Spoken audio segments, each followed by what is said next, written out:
it's really hard to go fast from like a 1 to a 5 if your GRR and NRR aren't great. Or if you're not really locking down how do you onboarding customers and making them successful. But even like 1 to 5, like that's where if it's not real, it's going to break because you can't fake it going from 1 to 5. Like if you don't have good retention, if you're not delivering value, like it's going to come out. But the risk of starting a company and it not working out and you find that out 6 to 12 months in is not the end of the world. It's great experience. You get to meet a ton of different people. You figure, like you learn a lot about yourself, and no company's ever going to knock you in the future for going out and trying your own thing. I think it's the exact opposite.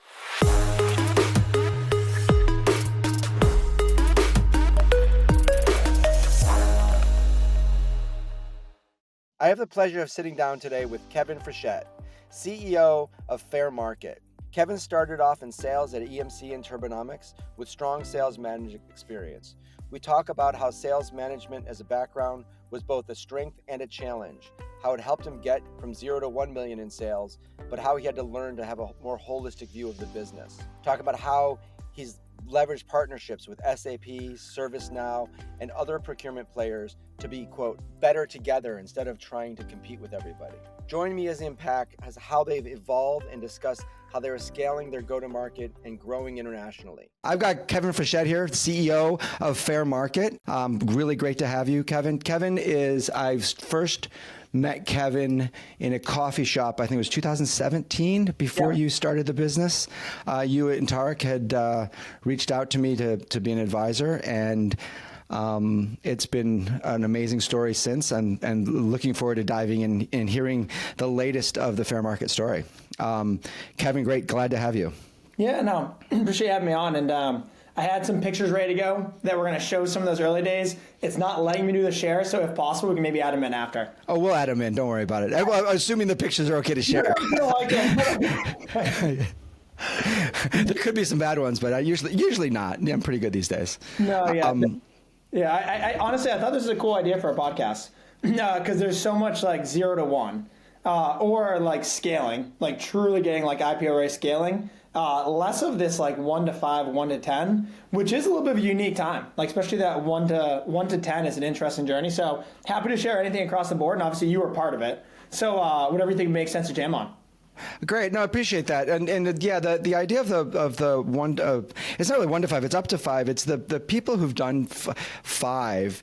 It's a different beast, right? Getting to 1 is hard, but it's a different beast to actually get something to 5. And I really like talking to people like you who have gone well beyond 5, and we won't talk about how far beyond, but well beyond 5. How long did it take you to get to 5? So we started in 2017. We got to 1 in 2019, and we got to 5 in 2021. So it's at about 4 years, 1 to 5. Yeah, It was a fun journey though. Like those were good memories back then. Absolutely, and you I know you started off as Tailspin, well, not originally as Tailspin, but pretty early on you locked in on the Tailspin idea. Can you just describe what Tailspin is for those that don't know? So we're an AI sourcing platform. We help companies like Amazon, BP, locally here in Boston. We help Boston University, Mass Bay Transit Authority, even some tech companies like Snowflake and ServiceNow, where the procurement industry is very archaic. You have like tools that are super manual. You have a small procurement staff, so you have to focus on some spend. You focus on your biggest spend, your purchase over $1 million. When we first started, we realized that there was all this spend underneath $1 million in thresholds that wasn't getting optimized, not just from a price perspective to competitively bid it, but from a risk standpoint, from including diverse suppliers, local suppliers. So when we started, we built out an AI solution. It wasn't AI then. We put AI like 2019. Then now all Gen AI, and I'll keep pumping it. But it was all, how do we help big companies competitively source their tactical or their tail spend at scale? So that's where we started. Obviously, we've expanded out, but it was a cool journey even figuring that initial problem out. And then, you know, I'm going to jump in later to your big push in AI, and that was really at the beginning of the generative AI. But I want to get into a couple other things first. First, you started your career in EMC and then Turbonomics, and you started in sales roles. Tell me how that prepped you for being a CEO. We talked to a lot of technical founders, but how did that prep you as having a sales background as a CEO? How do you feel that set you up? I'd say good and bad. Where the good is like that the bias for action, because obviously you know, like Tarek, co-founder, like sales founder, and then Victor, third co-founder, technical co-founder. So we set a super bias for just getting people on the phone, like early days. And that's, it really hasn't changed. It's just literally call as many people as possible, see who would talk to you, and then just to qualify, just do discovery and not try to pitch them, but just ask a ton of questions to uncover what do they care about, what's their pain, how do they quantify it, everything across the board, which is great early on, and it's still great. You can never lose that. The challenge, though, is sometimes you over-rotate a little bit too much towards what your strength is, as opposed to having the more holistic view. And when I think about that 0 to 1, that's what got us there. It was just like the get out there, get in front of people, figure out how to do it. Going from 1 to 5 and then beyond that, like, it's a SaaS business. Everything has to be working in unison. There's always going to be different areas you need to like improve on, but like it's really hard to go fast from like a 1 to a 5 if your GRR and NRR aren't great. Or if you're not really locking down how do you onboarding customers and making them successful. So I think what I've learned over the last even couple of years is to really try to have that holistic view, and then just to trust and bring people in way better than I am for each of the different roles, which we have right now for sales, which we have for every department. So it's a cool evolution, but I think, as you know, early days when we did things that didn't scale at scale, we had like 15 intern co-ops. That were interns or co-ops that were BDRs. And we just gave them like a deck. We just brought them in the office just to absolutely bang out $200 a day. Doesn't scale. But it was great early on to get those initial wins and get the word out. And then you have that foundation to build on. I wish I would have had that when I was in college. That'd be a great internship while you're in college. Working for you guys would have been amazing. It was a fun one. Mike Metcalf leading the charge there. And he's still with you, I noticed. Yeah, for sure. Mike's a beast. So life has changed for you, as you've grown. I know you focus a lot on partnership sales. You're expanding into Europe. Tell me about how that, now as you become a real company, you're close to profitability. We can talk about that, but tell me about how it changes now as you diversify the way you sell, and then also the regions in which you sell. I love the quote Bill McDermott has that no one has to lose for us to win. That's like, especially as you're getting into a market, it's a really interesting one, where you don't actually have to compete with like the internal battles or the politics at a company. Because you have a whole group of people that champion bringing a solution. When you try to rip and replace something, you're not just going against the business case and the price and the value, but also the internal politics. So we thought early on, let's very much be partner first, like agnostic from that perspective. And we've had some awesome partnerships. Like SAP has been a great one for us. A lot of customers in the enterprise space have SAP as their backbone from a procure-to-pay perspective. So we really leaned in heavily of like, how do we help to tell the better together story? We've done that with ServiceNow. We've done that with a lot of other procurement players to make sure that it is, once again, it's not like a, hey, rip and replace, which takes a long time from a sales cycle perspective, but it's, hey, like, what is this user journey going to be with both solutions, and how is it enhanced or amplified? Now, we've seen that be great from like a product and a go-to-market standpoint. We also have some partners internationally that they are looking to more offer their service, like a procurement service. And for them, in our world, and for I think a lot of industries, a lot of times like a service is truly what it is. It's a service. It's a bunch of people. You have hundreds of people sitting in some type of call center or some type of like organization. They're just doing manual work with redundant old tools. So for a lot of our partners, they've started to look at us as a way that they could better enable their teams to offer their procurement offering to their customers. So it's just trying to be flexible for different ways that we could actually get Fairmarkit's value out to the masses without having to scale up this massive go-to-market team, which I think if you asked us 4 years ago, 5 years ago, I'd say we'd have a sales team of 100-something people. But now it's all about, how are we generating pipeline? What's the conversion on that pipeline? And for the reps that we do have, we want them to be like crushing their number and be overachieving on their quotas. That's how you get and keep the best people, keep filling their funnel. Obviously, you have to scale out and to plan for it. But we've done a lot more of like, how do we make them give them force multipliers versus just saying, let's go hire 50 reps, have a certain quota over assigned, and then just hope that we hit 70 or 80% on that. So do your reps sell to the same, so they'll work with the channel partners to sell, or do you have a separate channel team? Both. So we have a partnerships team led by Allison Yount and then David Santiago. One of our first hires, intern to BDR manager to sales to help them lead the partner team. So they're the ones that are actually working with the partners to set up like the programs essentially to make sure we're getting buy-in, not just on like the partner level from like the individual reps, but also on the executive level and then on the strategic alignment. So they're the ones setting the framework. And then once that's set, they're playing matchmaker to have our reps work with their reps or with their account teams. because then as we're going after, because we were So they're not competing. No, absolutely not. And You don't have any. I've seen that before, where you have the internal team competing with the partnership. So you're not running into that problem. No, it's like everyone's going towards the OKRs to like it's all under one roof, and it's not competing for even like compensation. Because I've seen that, and that works absolutely horribly.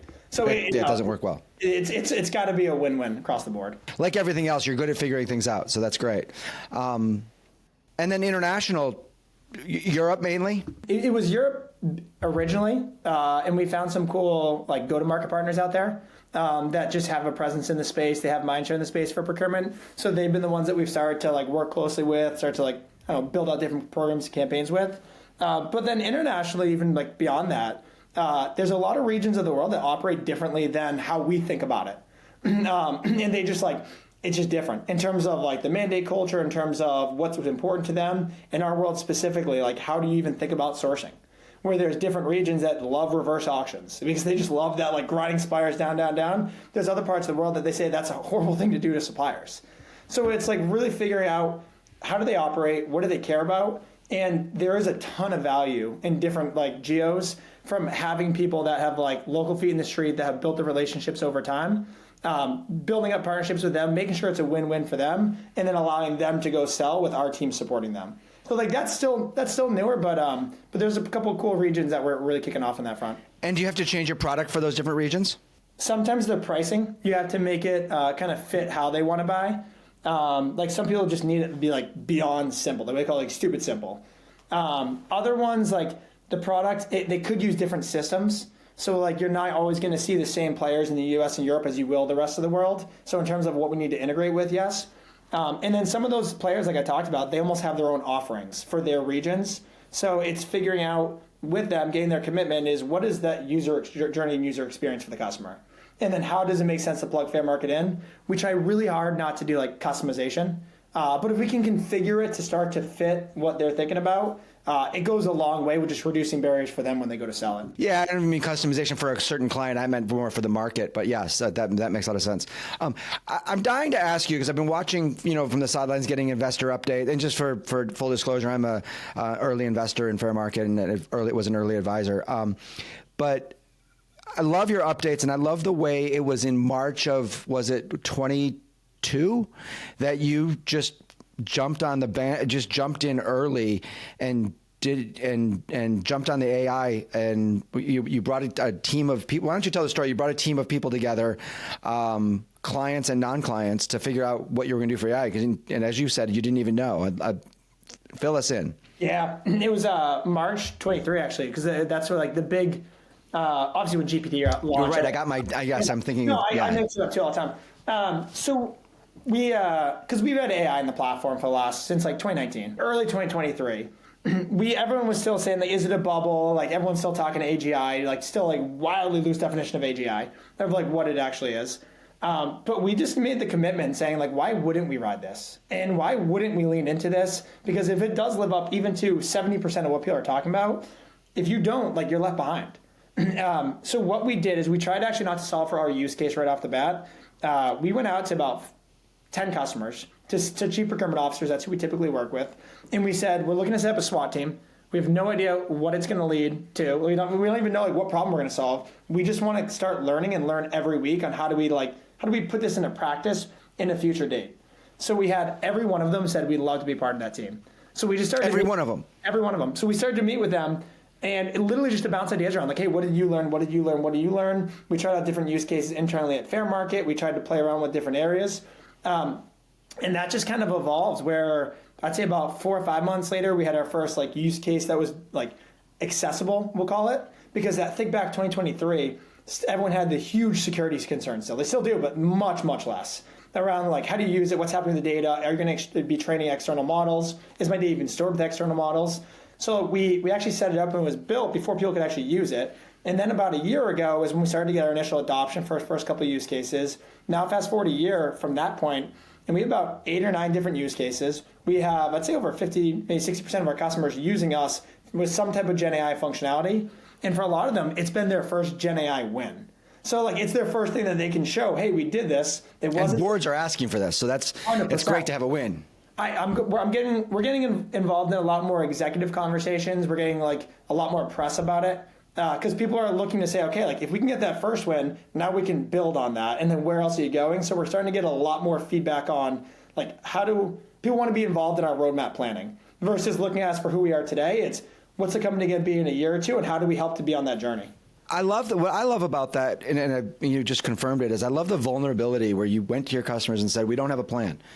We don't know what we want to do. Let's figure it out together. I think they're going to write a case study about you someday of how you did that, because that's just an amazing way to bring your customers into the journey to figure things out in a way that it benefits them, but also clearly is going to benefit you. Well, and that's where we see so much, like a lot of the marketing hype is like, oh, this is perfect solution. Oh, this works amazing, whatever it is. And it's like people know that's not the case who are actually in the people that are the deepest from a Gen AI perspective. They're digging now into the agentic AI and looking at agent swarms. They're looking at like what's the future look like. They know it's not what the hype is right now. So if you go in there and you try to sell the hype and talk about the hype, people see right through it. But if you go in with like a genuine approach of here's where we're at today, this is where it's great, this is where it's not great. And there's certain type of things that like people are okay with errors that like humans would make. Like that's kind of like there's like different types of errors. It's like, okay, like that's good, let's figure it out. But then there's some type of errors that's like a human wouldn't make that and a first grader wouldn't even make that. And that's when people get pissed, where it's like, all right. So I guess the main point there is like setting the right expectations. It then builds up trust and confidence that as you work on it and they can see it getting better, then they know, okay, this team will probably figure it out. So it's more like the iterative approach as opposed to we're good to go, use this functionality. Yeah, and why? And if I've seen you on your journey, why would I trust anybody else? You know, if I'm a customer and I've seen you on the journey, I've been part of your journey, then I'm just gonna trust you guys. Well, I think that's where you hear the quote, like the best indication of future success is past performance.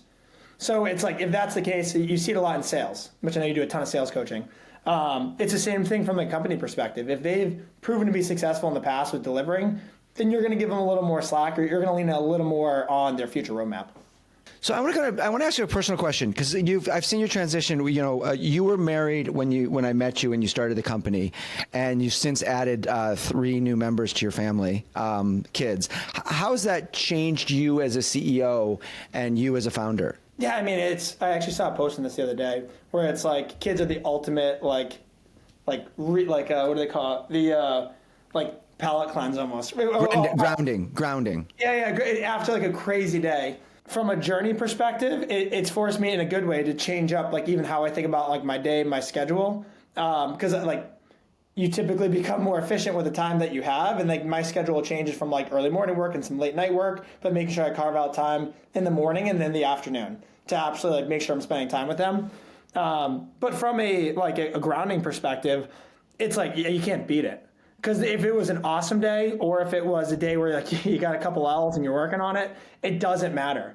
And you can go downstairs and just play. So we have 3 kids. So we have a 1-year-old, a 2-year-old, and a 4-year-old, and just like have a ball and literally just like roll around on the ground and like I don't know. Like today it snowed in Boston. Like Elsa came today, so like Elsa came and like whipped up all the snow. So I don't know. It's cool, and it also I don't know. Like it makes it part of the Fairmarkit journey, where like for our journey at Fairmarkit, it's all about like how are people developing and growing themselves too. So if you see people that are like we're doing, but like they're building families, they're expanding out what they do, their hobbies. Like you see people develop and grow. Like Metcalf's a great example of someone that you just see grow over time. And that's the coolest part of building a company. It's like people get a chance to their lives change as the company changes, and you get to kind of mesh those two together. Absolutely, and you get to be part of their journey, and you get to be part of their success, so the joy that they get in their life. That's fantastic. What keeps you up at night when you were doing 1 to 5 different than what keeps you up at night now? Because like 0 to 1, you just like you figure out a way. You always sold it as real. You did a great job of that. No, but like 1 to 5, you can sell, and you can build up, and you can get there. But even like 1 to 5, like that's where if it's not real, it's gonna break because you can't fake it going from 1 to 5. Like if you don't have good retention, if you're not delivering value, like it's gonna come out. So like that was one of those things where it's fun to talk about. And I think every company probably feels the way. You can go out and you can do these great presentations at conferences. You can do great sales meetings, even great kickoff meetings with customers. But at the end of the day, when it comes up to be that 6-month, 2-year renewal, like, are you actually delivering the value you said you were going to? So I knew that I didn't know that the tech was like, okay, this is absolutely going to hit. But what I did know was that we had the team that was just going to put in the elbow grease to make sure that even if it took us going above and beyond from like an effort perspective, we were going to get them to the value.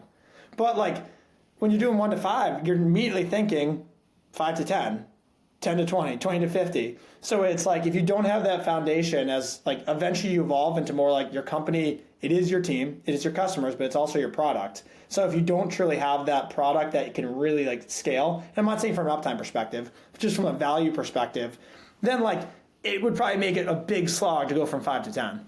I believe I saw you churn through some different market segments. Like you tested and you tested and you tested. How long did it take you to figure out the right market segment for you? I'd say about 2 years ago, we got pretty good at it. We have the Fairmarkit 3000. So that's 5 years in. Yeah, probably. Yeah. No, and that's like specific accounts. So we know what 3,000 accounts we really are like the best fit, and then we have our next tier. But like you chase the shiny lure. Like you get one deal on a certain or one customer in a certain market, and you're like, oh, let's run after that market. And then you realize, okay, was that actually the best one? Or you hear about other companies that are doing X, Y, Z, or different markets are taking off. You're like, oh, do we dip our toe into that one? Where for us, like, early on, about 4 years ago, we tried to go into the mid-market with like a very lightweight solution, and that just didn't end up being the right call for us right then. We've evolved a lot, we've built a lot, and learned a lot, so we are starting to dip into that market in a very controlled way now, in a way that we believe is going to be successful. But at the time, we kind of just took a product that was built for a Boeing, and we gave it to a much smaller company, and then we had bad churn with that. And then once again, that was 4 or 5 years ago. So like that wasn't great for us, but that was a learning lesson. So now we knew, cool, okay, where's our segment? And then also, I think like everyone, there's a couple spaces like the federal space that have always been super interesting for us. We haven't cracked into it yet, to be honest. So like we do have like state and local government, but getting to the federal, we do think it's a great fit because they have to competitively source. We're the leaders when it comes to AI sourcing. But you kind of have to pick your bets and pick your battles, because the biggest thing that, as you know, it's like it always comes down to bandwidth. Where like that's it, full stop. Like if you had an unlimited budget, you can try out different ones. The challenge with that is you'd probably have more misses. If you have more misses but you're spending the money, you're absolutely crushing through cash. So then your efficiency metrics are horrible, and it makes your core markets look bad. So it's that constant balancing act that you'll never figure out, but we're starting to get a little more refined on. I love it, and you're 7 years in, and you say you were starting to get. Can you define your core market now? I mean, is that your ICP? Yeah, so we have certain indicators from a company size, from certain industries. We have more in-depth ones around like even types of roles or profiles that they have at the company. Also different like what procure to pay, so what existing systems they have. So like we've done like a refined down to like our ICP. That being said, like it changes constantly. Where I think originally I thought it'd be like, oh, once we have it, we run at it. But what we're learning, it's kind of like culture, where it's like you said it, but then it's going to keep growing and expanding and changing. So we try, it's hard, but we try to be very like conscious about how are we continuously refining what the ICP is, because like in reality, we're still figuring it out. Like it's not like, hey, this is exactly perfect. Also, as the market changes, that's going to change it as well. I like the analogy. It's like sailing, where if you look at the course, you look like you're going straight, but actually it's a series of tacks. Yeah. So over time, it looks like, wow, they had a straight line the whole way, but actually it didn't feel that way at the time. I do one sunfish race a year. And it's like an old family, like a family one, come in dead last every single year. I haven't done it in a couple of years, but that was like the big thing. Every summer we won, I come in dead last every single time. Well, just bring beers with you, and it looks like you meant to do it, so it doesn't matter. Yeah. Capsizing was way more fun. And I wasn't good at it. So another question for you: if you were to give advice to somebody young, starting off younger than you, starting off on their or your age, because you're still pretty young, starting off or thinking about starting a business. Knowing what you know now, given the successes you got, almost break even or almost profitable, a lot of money in the bank, looking back on it, what advice would you give them? Don't overthink it. It's really easy when first of all, just take the jump and try it. If it makes sense for where you're at in your life, like it's such a perceived risk, but the risk of starting a company and it not working out and you find that out 6 to 12 months in is not the end of the world. It's great experience. You get to meet a ton of different people. You you learn a lot about yourself, and no company is ever going to knock you in the future for going out and trying your own thing. I think it's the exact opposite. We love to hire entrepreneurs. Whether their company worked or not, it doesn't matter. It's the fact that they said, I'm going for it. And it just shows like the type of mentality that you have. So that'd be one. And then like once you do it, it's tough for me to say this, but it's like what you do in the beginning really doesn't matter that much. In terms of like that like LinkedIn post or that press release or that sales deck or that investor deck or like anything. Like it's such a small scale that it really like just like get it out there. Like if you think something, just do it. Don't overanalyze it. I talked to someone recently. We were interviewing for a product leader, and his comment was like, what burns him out is when people talk about doing the work versus just doing the work. And I think that really holds true for like someone that's starting a company is like, instead of doing all this planning, yes, have a strategy and a plan, but then just go do it, try it, see what sticks, see what doesn't, because like your whole idea could pivot completely in a great way early on. So everything you did with that other idea could just be like, it was just a good artifact and it was a stepping stone to get you to somewhere else. So like, just and you had a great co-founder to help you do that with in the early days was Tarek. Incredible. He was and definitely action first. Yeah, like you saw it firsthand in the office when it was like 5 of us, where it's I was one to have a little bit more strategy. He was just go, go, go. So it was that'd be another thing is like find great people that you can go on the journey with, because it just makes it more fun. And from what I've heard from a lot of founders that do it on their own, it doesn't sound as fun as it was hard, but as we had, especially early on. You guys, it was a fun office to walk into every day. My favorite story with Tarek was I remember him telling me you guys wanted. I don't remember what the product was. You wanted to develop it. I go, can you guys actually develop it? Is it easy? And he goes, oh yeah, it's super easy, no problem. And I just go, Victor, Tarek says it's gonna be easy. And Victor looks at me and goes, yes, with duct tape, no problem. Victor's response still most things, yeah, we absolutely can do it. It's just he's got a little more scale now. But but that mentality is also a great one. It's, you know what, if you think there's value, then don't, like, yes, you have to swing through, as I said earlier, but don't make it too daunting to go try something. Because even if you don't land perfectly at what the customer's thinking you were thinking, as long as you're driving towards value, like you can still move in the right direction. How much harder is that to still maintain that culture of we're gonna just try things? I'd say it's hard to get to 100%. Of like, and we probably never will ever, no matter what size company, of people that have that mentality.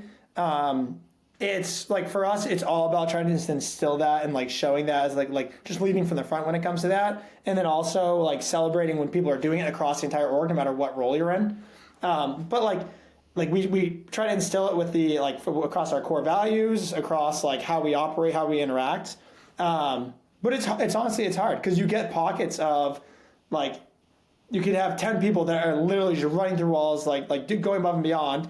And then once again, not in a negative way, but one that's maybe not that same level. And then you have to decide, okay, is that the right fit for us right now? Is that actually what's needed for that role? Because like there are a lot of roles that like people gravitate towards like what they like and what their bias is and what their strengths are. And then some things that people view as like, oh, you know, I don't prioritize that as high might be exactly what you need for certain positions.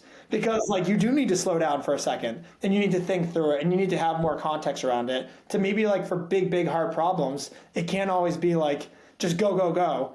And that's where even across our leadership team now, we know what each other's biases are. We've done all the personality tests, all the trainings, everything. So we know what people's like default settings are. So then it's like, cool, if they know that myself and Victor and some other people are always going to be like, let's just go do it. Then there's a couple others that are like, no, like let's make sure we build the plan and let's not do it, but let's make sure we have a plan, we have a strategy, we know the results are going to be, how to like test and experiment and learn from it. And then that way, when we're having this crazy action, we're going to get real results out of it. So I feel like you do need to round out your team with different types of personalities. Otherwise, you're just doing the exact same thing. Right. It's like I've heard the analogy of it's like a puzzle. You don't want all the same pieces. You need to have all the different pieces in order to make the puzzle full. Yeah, just a quick story on that. If kind of the 45-second tangent. Please go. Because we worked with a coach, and he was talking about the importance of that, of how your team needs to be well-rounded. And there was this company that he described that he was consulting for, and they were having all these like injuries in their factories.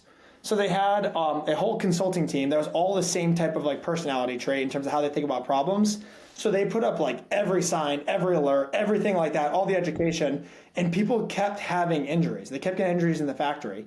And the CEO was like, we need to fix this. It was causing bad PR, everything across the board. So then they brought in some new people and they said, you know what? let's test and let's see the consulting group, like what types of personalities we have. Let's bring in some people that view the problem a little differently.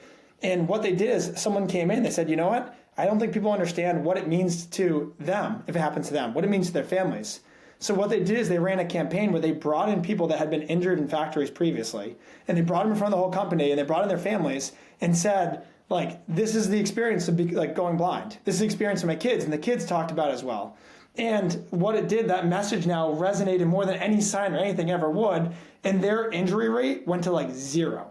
So it kind of shows, that's an extreme example, but it shows people just look at problems differently. And you do need to have that because people learn differently. And I think scaling a company, it's the exact same thing. Like you want people that challenge you in a healthy way, in a positive way, respectful way, but to have those different views when you're trying to solve really hard, complex, like multidimensional problems.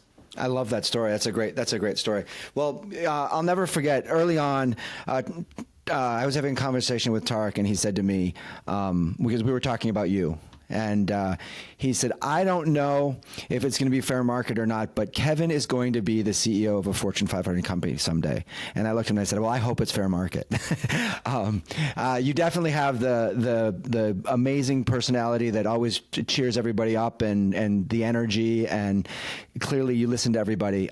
So I look forward to seeing your continued success and cheer you on. No, I appreciate it. And sincerely, for all the help you provided along the way. It's never like this, as you know, and I think anyone growing a company it's always this. Of course it is. But that's the fun. But I just want, you've been a huge part of that journey. So thank you sincerely for everything along the way. Thank you very much.